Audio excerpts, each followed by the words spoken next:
നിങ്ങൾക്ക് എല്ലാവർക്കും Shiny Xavier YouTube പേജിലേക്ക് ഒത്തിരി സ്നേഹത്തോടെ വീണ്ടും സ്വാഗതം. നിങ്ങൾക്കറിയാലോ, കുറച്ച് ദിവസമായിട്ട് ഞാൻ പച്ചക്കറി വിഭവങ്ങൾക്കാണ് മുൻതൂക്കം കൊടുക്കുന്നത്. കാരണം ശബരിമല സീസണും പിന്നെ 25 നോമ്പും ഒക്കെ ആയതുകൊണ്ട് ഇന്ന് ഞാൻ അതുകൊണ്ട് ചേമ്പ് കൊണ്ട് ഉള്ളൊരു കറിയാണ്. നിങ്ങൾക്കറിയായിരിക്കും, ഓരോ നാട്ടിലും ഓരോന്നാണോ പറയുന്നതെന്ന് എനിക്കറിയില്ല. ചേമ്പിൻ്റെ അസ്ത്രം, കണ്ണൻ ചേമ്പ് കൊണ്ടാണ് അത് സാധാരണ ഉണ്ടാക്കാറുള്ളത് കേട്ടോ. പിന്നെ ചിലർ ഓരോ നാട്ടിൽ ഓരോ രീതിയിലാണ് ഉണ്ടാക്കുന്നതെന്നുണ്ടെന്നുണ്ടെങ്കിലും ചില ചെറിയ വ്യത്യാസങ്ങളേ ഉണ്ടാവുള്ളൂ. കഞ്ഞിയുടെ കൂടെയാണ് ഇത് നല്ല ഒന്നാന്തരം ഒരു കോമ്പിനേഷനായിട്ട് വരുന്നത്. ചോറിൻ്റെ കൂടെയും അതുപോലെ തന്നെയാണ്. ഇപ്പം ഞാൻ ഈ അസ്ത്രം ഉണ്ടാക്കാനായിട്ട് എടുത്തിരിക്കുന്നത് 300 ഗ്രാം കണ്ണൻ ചേമ്പാണ് എടുത്തിരിക്കുന്നത് കേട്ടോ. അതിലൊരു ഇച്ചിരി വലുത് നോക്കിയിട്ട് ഞാൻ ചെറുതായിട്ടൊന്ന് മുറിച്ചിട്ടുണ്ട്. പക്ഷേ തീരെ ചെറുതാക്കിയിട്ടല്ല, ഒരുപാട് വലുത് വരാം. നിങ്ങൾക്ക് കണ്ടറിയാമല്ലോ, അത്യാവശ്യം നല്ല വലിപ്പമുണ്ട്. അതിലോട്ട് ഞാനൊരു 1/4 ടീസ്പൂൺ മഞ്ഞൾപ്പൊടിയും 1/2 ടീസ്പൂൺ കാശ്മീരി ചില്ലി പൗഡറും 1/4 ടീസ്പൂൺ കുരുമുളക് പൊടിയും ഇട്ടിട്ടുണ്ട് കേട്ടോ. ഇനി അതിലോട്ട് ചേർക്കാനുള്ളത് ഒരു 5-8 ഒരുപാട് വലിപ്പമില്ലാത്ത കൊച്ചുള്ളി എടുത്തിട്ടുണ്ട്, 2 പച്ചമുളകും എടുത്തിട്ടുണ്ട്. അത് രണ്ടും കൂടി ചതച്ച് ഇതിൻ്റെ കൂട്ടത്തിലൊന്ന് ചേർക്കണം. പിന്നെ നമുക്ക് ആവശ്യത്തിനുള്ള ഉപ്പ് ചേർക്കണം, കുറച്ച് കറിവേപ്പിലയും ചേർക്കണം. ഇപ്പോൾ ഒരിച്ചിരി നന്നായിട്ട് തന്നെ ഒരു 3 തണ്ട് കറിവേപ്പില ഇട്ട് കൊടുത്തിട്ടുണ്ട്. പിന്നെ ആവശ്യത്തിന് വെള്ളം കൂടെ ഒഴിച്ച് കൊടുത്തിട്ട് നമുക്ക് പ്രഷർ കുക്കറിൽ ഇത് ഒറ്റ വിസിലൊന്ന് കുക്ക് ചെയ്തെടുക്കാം കേട്ടോ. ഒറ്റ വിസിൽ ഹൈ ഫ്ലെയിമിലൊന്ന് കുക്ക് ചെയ്ത് അതിൻ്റെ പ്രഷറെല്ലാം ഒന്ന് പോയി കഴിഞ്ഞ് തുറക്കുമ്പോഴേക്ക് ഇത് കറക്റ്റ് ആ ഒരു പാകമായിരിക്കും. ഇത് പുറത്താണെന്നുണ്ടെങ്കിലും കുക്ക് ചെയ്യാവുന്നതേ ഉള്ളൂ കേട്ടോ, പക്ഷേ കുറച്ച് നേരം എടുക്കും എന്നുള്ളതേ ഉള്ളൂ. ഉപ്പ് ഞാൻ 1/2 ടീസ്പൂൺ, വളരെ കുറച്ച് ഞാൻ ഇട്ട് കൊടുത്തിട്ടുള്ളൂ. 1/2 ടീസ്പൂൺ ലെവലായിട്ടേ ഇട്ട് കൊടുത്തിട്ടുള്ളൂ കേട്ടോ. പിന്നെ വെള്ളം ചേർത്തത് ആദ്യം 1 കപ്പ് ചേർത്തു, പിന്നെ ഒരു 1/2 കപ്പും കൂടെ ചേർത്തു.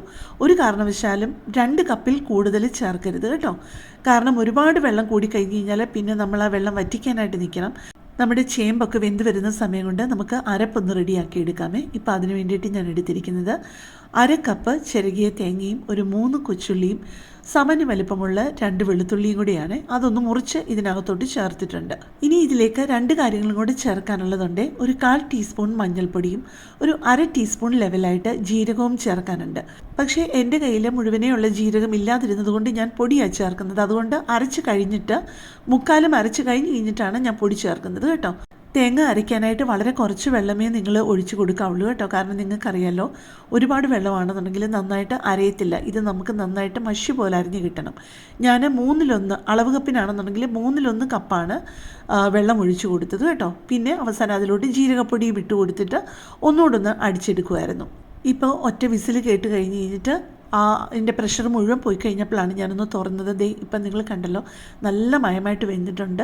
പക്ഷേ എല്ലാ കഷ്ണങ്ങളും ഇങ്ങനെ ആ ഒരു കഷ്ണമായിട്ട് തന്നെ കിടക്കുന്നതല്ല കേട്ടോ. ശരിക്കും അസ്ത്രത്തിൻ്റെ ആ ഒരു രീതി കുറേ ഒന്ന് ഉടച്ച് കൊടുക്കണം. ഒരു പകുതി കഷ്ണങ്ങളൊക്കെ നമുക്ക് ചെറുതായിട്ടൊന്ന് ഉടച്ച് കൊടുത്തിട്ട് പിന്നെ കുറച്ച് കടിക്കാനുള്ള രീതിയിലും കൂടെ, കടിക്കാനെന്ന് വെച്ച് കഴിഞ്ഞാൽ ഭയങ്കര കട്ടിയായിട്ടല്ല, എന്നാലും കഷ്ണമായിട്ട് തന്നെ കിടക്കുന്നതാണ് അസ്ത്രത്തിൻ്റെ ആ ഒരു രീതി.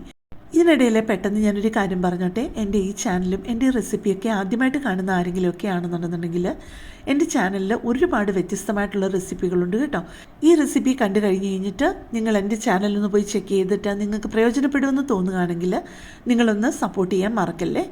നോമ്പ് സമയമൊക്കെ ആയതുകൊണ്ട് തന്നെ ഞാൻ പറഞ്ഞതുപോലെ പച്ചക്കറി വിഭവങ്ങൾക്കാണ് കൂടുതൽ ആവശ്യമുള്ളത് എല്ലാവർക്കും. അപ്പോൾ നാളെ കൂടി ചിലപ്പോൾ ഒരു ഒഴിച്ചു കറിയായിരിക്കും. അല്ലെന്നുണ്ടെന്നുണ്ടെങ്കിൽ നാളെ തൊട്ട് ഞാൻ ക്രിസ്മസിന് വേണ്ടിയിട്ടുള്ള വിഭവങ്ങൾ പോസ്റ്റ് ചെയ്യാൻ തുടങ്ങുമേ. പിന്നെ അതിനിടയ്ക്കിടയ്ക്ക് നമ്മുടെ വീട്ടിൽ ക്രിസ്മസിന് വേണ്ടിയിട്ട് ഡെക്കറേറ്റ് ചെയ്ത് ഡെക്കറേഷനൊക്കെ ഞാൻ എങ്ങനെയാണ് ചെയ്തതെന്നുള്ളതിൻ്റെ വീഡിയോയും കാണിക്കുന്നുണ്ട്. അപ്പോൾ എൻ്റെ ചാനലൊന്ന് സബ്സ്ക്രൈബ് ചെയ്ത് ബെല്ലൈക്കണും പ്രസ് ചെയ്തിട്ട് ഓൾ എന്നുള്ള ഓപ്ഷനും കൂടെ പ്രസ് ചെയ്യാമെന്നുണ്ടെങ്കിൽ നിങ്ങൾക്ക് ഞാൻ ഓരോ വീഡിയോ ഇടുമ്പോഴും ഉടനെ തന്നെ നോട്ടിഫിക്കേഷൻ കിട്ടും. അപ്പോൾ ഇതെല്ലാം ഒന്ന് ചെയ്യാൻ മറക്കല്ലേ കേട്ടോ. ഞാൻ ഈ പറഞ്ഞുകൊണ്ടിരിക്കുന്നതിനിടയ്ക്ക് നിങ്ങൾ ശ്രദ്ധിച്ചല്ലോ, ആവശ്യത്തിനെല്ലാം ഉടച്ചു. പിന്നെ കുറേ കഷ്ണങ്ങൾ അതിനകത്ത് കിടപ്പുമുണ്ട്. പിന്നെ നമ്മൾ ചെയ്തത് നന്നായിട്ട് അരച്ച് വെച്ചിരുന്ന ആ ഒരു അരപ്പുണ്ടല്ലോ, ആ അരപ്പ് ഇതിനകത്ത് ചേർത്ത് നന്നായിട്ടൊന്ന് ഇളക്കി. അത് തന്നെയല്ല, നമ്മുടെ മിക്സിയുടെ ജാറ് കഴുകിയിട്ട്, ഈ അരപ്പരച്ച മിക്സിയുടെ ജാറ് കഴുകിയിട്ട് 1/2 കപ്പ് വെള്ളവും കൂടെ അതിനകത്തോട്ട് ചേർത്തിട്ടുണ്ട് കേട്ടോ. എന്നിട്ട് ഇതെല്ലാം കൂടെ നന്നായിട്ടൊന്ന് ഇളക്കി കൊടുത്തിട്ട് നമുക്ക് കുറച്ച് നേരം ഒന്ന് മൂടി വെച്ച് ഇതൊന്ന് വേവിക്കണം. ഒന്ന് തിളയ്ക്കാൻ തുടങ്ങി കഴിയുമ്പോഴേക്കും വെറുതെ വെയിറ്റ് ഒന്നും ഇടേണ്ട ആവശ്യമില്ല. പക്ഷേ ഒരു 5 മിനിറ്റ് അങ്ങനെ തന്നെ ആ മൂടി വെച്ചിട്ട് നന്നായിട്ടൊന്ന് കുക്ക് ചെയ്യണം. എങ്കിലേ നമ്മുടെ അരപ്പിൻ്റെ പച്ചച്ചവയൊക്കെ ഒന്ന് മാറുള്ളേ. ഇപ്പം ഞാനൊരു 1/4 കപ്പ് നല്ല കട്ട തൈര് എടുത്തിട്ടുണ്ട് കേട്ടോ. പുളിയില്ലാത്ത തൈര് എടുത്തിട്ടുണ്ട്. ഇത് നന്നായിട്ടൊന്ന് ഉടച്ചു കൊടുക്കുവാണേ. പിന്നെ പ്രത്യേകം ശ്രദ്ധിക്കാനുള്ളത്, അടച്ചു വെച്ചിട്ട് കുക്ക് ചെയ്യുമ്പം ചെറിയ തീയിലാണ് ഇടേണ്ടത് കേട്ടോ. നമ്മുടെ അരപ്പൊക്കെ നന്നായിട്ടൊന്ന് കുക്കായി വന്നിട്ടുണ്ട്. അരപ്പ് നന്നായിട്ട് പാകമായിട്ട് വന്നിട്ടുമുണ്ട്, ഇച്ചിരി ഒന്ന് വറ്റിയിട്ടുമുണ്ട്. അപ്പം നിങ്ങൾക്ക് വെള്ളം ഇനിയും ആവശ്യമുണ്ടെന്നുണ്ടെന്നുണ്ടെങ്കിൽ ഈ സമയത്ത് വേണം വെള്ളം ഒഴിക്കാനായിട്ട്. അത് പ്രത്യേകം ഞാൻ എപ്പോഴും പറയുന്നത് പോലെ ഞാൻ ഇത് പ്രത്യേകം ഇങ്ങനെ കൊച്ചു കാര്യങ്ങൾ വരെ പറയുന്നത് പാചകത്തിൽ തുടക്കക്കാരോടാണ് പറയുന്നത് കേട്ടോ. പരിചയമുള്ളവരോട് ഇതൊന്നും പറയേണ്ട കാര്യമില്ല എന്ന് എനിക്കറിയാം.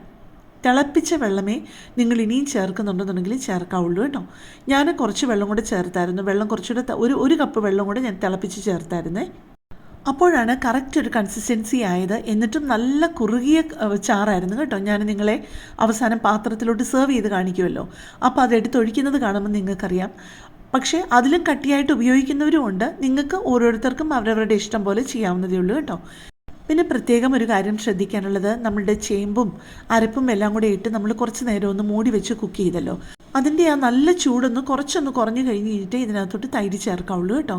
കാരണം നിങ്ങൾക്ക് പ്രത്യേകം അറിയാമല്ലോ, തൈര് ഒരു കാരണവശാലും തിളയ്ക്കാൻ പാടില്ല. നമ്മുടെ നന്നായിട്ട് ചെറിയ തീയിലിട്ടൊന്ന് കുക്ക് ചെയ്തിട്ട് നമ്മുടെ തവിയെന്ന് ആവി പോകുന്ന ആ ഒരു പരുവമാകുമ്പോൾ നമ്മൾ നിർത്തുകയാണ് ചെയ്യേണ്ടത്. തിളച്ച് കഴിഞ്ഞ് കഴിഞ്ഞാൽ അതിന് ആ ഒരു സ്വാദേ ഉണ്ടാവില്ല കേട്ടോ. ഇനിയിപ്പോൾ നമുക്ക് ഒരു കാര്യം കൂടെ ചെയ്യാനുള്ളൂ, ഇതിലോട്ടൊന്ന് താളിച്ചൊഴിക്കണം. ആ താളിച്ചൊഴിക്കുകയും കൂടെ ചെയ്ത് കഴിയുമ്പോഴാണ് നമ്മുടെ ഈ അസ്ത്രത്തിൻ്റെ ശരിക്കുള്ള ആ ഒരു സ്വാദ് വരുന്നത് കേട്ടോ. അതിനായിട്ട് 2 ടേബിൾ സ്പൂൺ വെളിച്ചെണ്ണയാണ് എടുത്തിരിക്കുന്നത് കേട്ടോ. നിങ്ങൾക്ക് സൺഫ്ലവർ ഓയിൽ വേണമെങ്കിൽ എടുക്കാം, പക്ഷേ ഇങ്ങനെയുള്ള കറികൾക്ക് വെളിച്ചെണ്ണ തന്നെയാണ് നല്ലതെന്ന് നിങ്ങൾക്കറിയാമല്ലോ. അപ്പോൾ 1 ടീസ്പൂൺ ലെവലായിട്ട് കടുകിട്ടൊന്ന് പൊട്ടിക്കഴിഞ്ഞ് കഴിഞ്ഞപ്പോഴത്തേക്കും 5-6 കൊച്ചുള്ളി കനം കുറച്ച് നീളത്തിൽ അരിഞ്ഞതും കൂടി ഇട്ട് കൊടുത്തിട്ടുണ്ട്. ഇതൊരു പകുതി മൂപ്പാകുമ്പോഴേക്കും ചെറിയ ഒരു 3 വറ്റൽമുളകും 2 തണ്ട് കറിവേപ്പിലയും കൂടി ഇട്ട് കൊടുത്തൊന്ന് മൂപ്പിച്ചെടുക്കുക കേട്ടോ. ഇത് നിങ്ങൾ മറന്നുപോയി കിടന്ന ഒരു കറിയാണെങ്കിൽ, അല്ല ഇങ്ങനെ ഒരു കറിയെപ്പറ്റി നിങ്ങൾ കേട്ടിട്ടേ ഇല്ല എന്നുണ്ടെന്നുണ്ടെങ്കിൽ ഏറ്റവും നല്ല സമയമാണ് ഇതുണ്ടാക്കാനായിട്ട്. കാരണം മണ്ഡലകാലവും നോമ്പുകാലവും ഒക്കെ ആയതുകൊണ്ടാണ് ഞാൻ പറയുന്നത് കേട്ടോ. ഒരു പ്രാവശ്യമെങ്കിലും ഇതിൻ്റെ സ്വാദൊന്നും അറിഞ്ഞില്ല എന്നുണ്ടെന്നുണ്ടെങ്കിൽ ശരിക്കും ഒരു നഷ്ടം തന്നെയാണ്. ഇതിൻ്റെ കൂടെ ഇരിച്ചിരി നല്ല എരിവുള്ള ഇരിച്ചിരി അച്ചാറും കൂടെ ഉണ്ടെന്നുണ്ടെങ്കിൽ ഒന്നും വേണ്ട ശരിക്കും. പക്ഷേ നിങ്ങൾക്ക് നിർബന്ധം ഉണ്ടെന്നുണ്ടെന്നുണ്ടെങ്കിൽ ഇച്ചിരി അച്ചാറും കൂടെ ഉണ്ടെന്നുണ്ടെങ്കിൽ സൂപ്പർ ടേസ്റ്റാണ് കേട്ടോ. കഞ്ഞിക്ക് പിന്നെ വേറെ ഒന്നും വേണ്ട. പിന്നെ ഞാൻ നിങ്ങളോട് പറഞ്ഞിരുന്നു, ഞങ്ങൾ ഒരു ചെറിയൊരു ടൂറിനൊക്കെ പോയത് കാര്യം നിങ്ങളോട് പറഞ്ഞിരുന്നു. അതിൻ്റെ വീഡിയോ പോസ്റ്റ് ചെയ്യാമെന്ന് പറഞ്ഞിരുന്നു. അതിനിപ്പോൾ ക്രിസ്മസ് കഴിഞ്ഞിട്ട് ചെയ്യാം കേട്ടോ. നോക്കട്ടെ, അതിന് മുമ്പ് പറ്റുന്നുണ്ടെങ്കിൽ കുറേ പേര് ചോദിക്കുന്നുണ്ട് അതിൻ്റെ വീഡിയോ ഇടാമെന്ന് പറഞ്ഞിരുന്നല്ലോ എന്ന്. ഇപ്പോൾ അത്യാവശ്യമുള്ളത് ഇങ്ങനെയുള്ള വീഡിയോകളല്ലേ, പച്ചക്കറി വിഭവങ്ങളും അത് കഴിഞ്ഞിട്ട് ക്രിസ്മസിന് വേണ്ടിയിട്ട് ഒരുങ്ങാനുള്ള വിഭവങ്ങളും ഒക്കെയല്ലേ.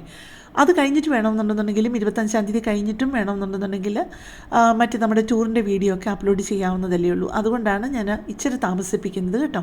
ഇപ്പം നിങ്ങൾ ശ്രദ്ധിച്ചല്ലോ, 2 പൊടികളും കൂടെ അതിനകത്തോട്ട് ചേർത്ത് കൊടുത്തായിരുന്നു. അത് നമ്മളുടെ ഫ്ലെയിമൊക്കെ ഓഫ് ചെയ്ത് കഴിഞ്ഞിട്ടാണ് ഞാൻ ചേർത്ത് കൊടുത്തത് കേട്ടോ. അത് 1/4 ടീസ്പൂൺ ലെവലായിട്ട് ഉലുവാപ്പൊടിയും 1/2 ടീസ്പൂൺ ലെവലായിട്ട് കാശ്മീരി ചില്ലി പൗഡറുമായിരുന്നു കേട്ടോ. കാണാൻ തന്നെ എന്ത് ശേലായിരിക്കുന്നു അല്ലേ നമ്മളുടെ ചേമ്പസ്ത്രം. കഴിക്കാൻ അതിലും സ്വാദാണ്. അപ്പം നിങ്ങൾ ഒരു പ്രാവശ്യമെങ്കിലും ഒന്ന് ട്രൈ ചെയ്യാൻ മറക്കല്ലേ. അപ്പോൾ കൂടുതൽ നല്ലൊരു വീഡിയോയുമായിട്ട് നമുക്ക് നാളെ കാണാം. താങ്ക്